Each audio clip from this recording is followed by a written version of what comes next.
Promesse biblique du jour. Bonjour à tous. Aujourd'hui, sur le thème changer sa mentalité. 5 clés pour devenir un chrétien heureux. Être un chrétien est une chose, mais devenir un chrétien heureux, épanoui et accompli en est une autre. Bien sûr, la vie est faite de hauts et de bas, mais tout dépend de la façon dont tu décides de vivre chacune de ces saisons. Aujourd'hui, découvrons 5 clés très simples, mais efficaces pour rester dans la joie, quoi qu'il nous arrive.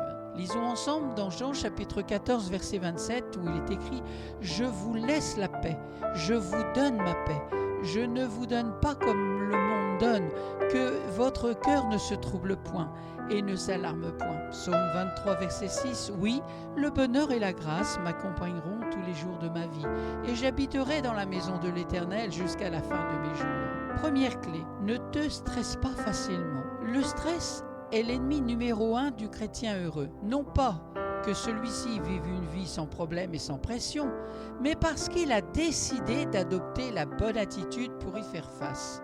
Si dès qu'un petit problème surgit, tu paniques déjà, tu ne seras plus en mesure de réfléchir ou de raisonner correctement. Tu veux devenir un chrétien heureux? Apprends à garder ton sang-froid. Ne te fâche plus aussi facilement qu'avant. Arrête de paniquer au moindre imprévu et, bien sûr, relativise. Dieu est au contrôle. Répète-toi infiniment cette phrase jusqu'à ce que tu retrouves ton calme. Des petits problèmes du quotidien aux grandes épreuves de la vie, cela reste valable.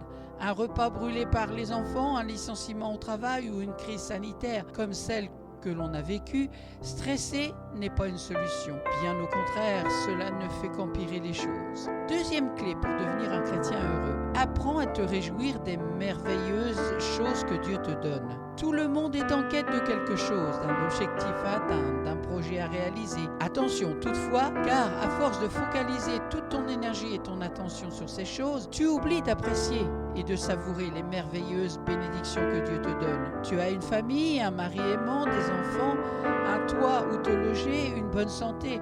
Alors, sois heureux. Ce sont toutes des bénédictions qui ne peuvent être acquises ni par l'argent ni par le pouvoir. Il est bon de les apprécier à sa juste valeur et sache t'en réjouir à l'avance. Nous verrons la prochaine fois les 3 autres clés pour devenir un chrétien heureux. Aujourd'hui, nous avons vu ne te stresse pas facilement. Et en 2, apprends à te réjouir des merveilleuses choses que Dieu te donne. Je vous souhaite bon courage, bonne méditation. Je vous donne rendez-vous à très bientôt. Portez-vous bien.